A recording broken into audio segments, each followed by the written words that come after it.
Welcome back, dear students. So, today we are going to start a new lesson, that is Cascading Style Sheet CSS. So, friends, we will first come to know what does it mean and what is the concept behind this CSS. So, friends, as we know that for learning this CSS concept, you might have knowledge of HTML. Yes. So, HTML is used to design web pages and present information in a simpler way. However, nowadays the popularity of the web and the presentation which are on the website content has become critical for the success of the site. So for that purpose, especially for the presentational technologies, we need to design the web content which is written in the HTML. So for this the main reason is using the cascading style sheets. So CSS makes the content of the website look more attractive by just increasing the expressive style and the creativity. Friends, with the help of this CSS, you can just work with the fonts, layouts, spacing, colors and many more different professional look, and which will allow the more and more users to attract towards your websites. CSS was first produced by William Lai in the 1994, and later on a lot W3 school also have developed them in a lot way. So here you can see CSS stands for Cascading Style Sheets.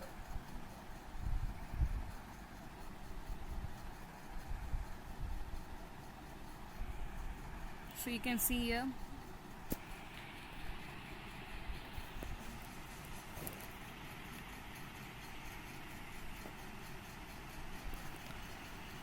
CSS stands for Cascading Style Sheets, and we can describe how HTML elements to be displayed on the screen, paper and in other media.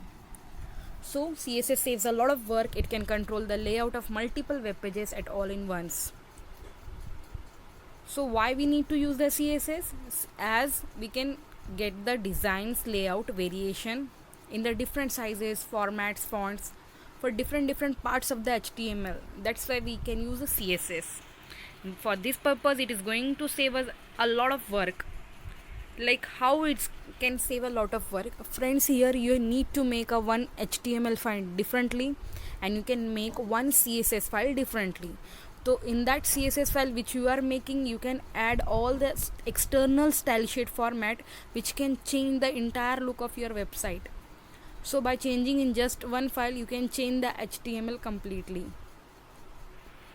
And the HTML file having the extension .html, as we know that .html file, and when you will make a CSS file, it will having the extension .css, which is an external file. So we can see how it is going to implement. First we will come to know the advantages of CSS. So friends, advantages of CSS handles the look and feel part of the web pages. Using CSS, you can control the text, style, fonts and spacing between the paragraphs. Like you can once write the CSS file and then you can reuse it in the multiple HTML pages as many times as you want. And as we can know that the popularity of the web make the easy maintenance for everyone, for the programmers and for the designers. So to make it global change, simply change the styles, and once you change the style, it will automatically update it in all the different pages. Means you no need to go in the HTML file, change the content, change the program. Just you go and change the style format of the CSS file and automatically the design format will go change. So now there are the three ways to insert styles in a web page: inline, internal and external. First of all, we'll see inline. Friends, we know that there are different kinds of attribute like paragraph attribute, fonts attribute, p tag, h tag. So if you want to give the style to the particular attribute, that means inline format. Inline means you can attach the styles to a particular format of the attribute, like within a p tag, within a h tag, within a font tags. Internal, the styles are added in the beginning of the HTML program.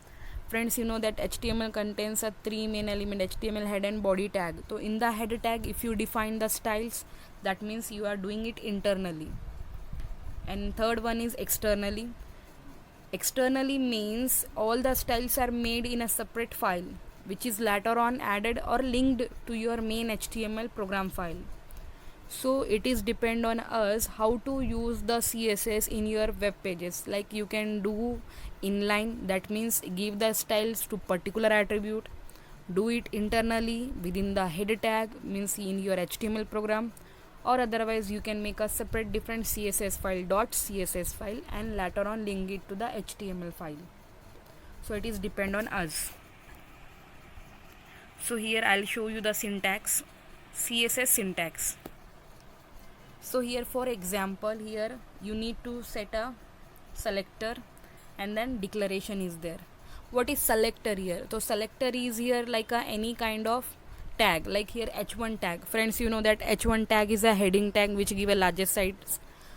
And then here for the particular this tag you want to give the color, like here color is a property, and then blue is its value. The next font size is again a property, and 12 px points is again a value.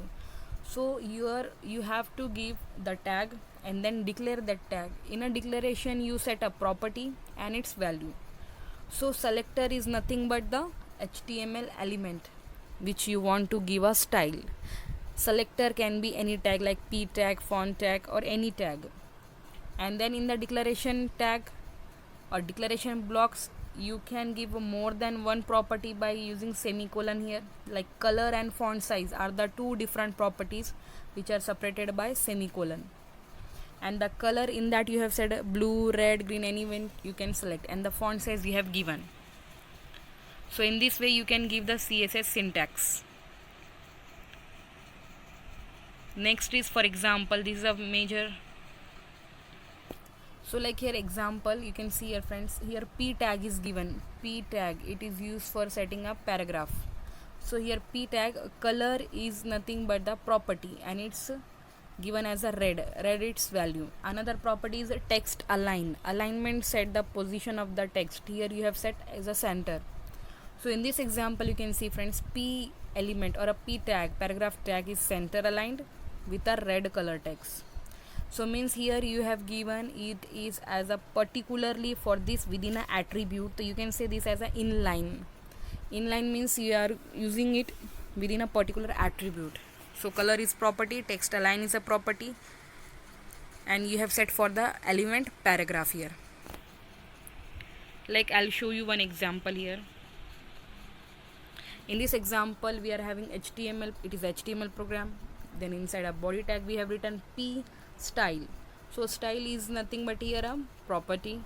So style is a nothing but a selector here, and in that a color is a property and its value is red, and you have written this paragraph. This is the first paragraph. And then next, p style is equal to color blue. Color is a property and blue is its value. So this is the second paragraph. So friends, within this one single HTML program you can see outputs are of two different colors. Why? Because you have using a CSS here, cascading style sheets. Means one single paragraph element can be used in a two different ways. Formatting can be done within the particular tag. This is nothing but a inline CSS. Inline CSS. So in a inline CSS you can do it for a particular attributes. So here this line is in the red color, this line is in a blue color, because while writing the program you have set a style here like this.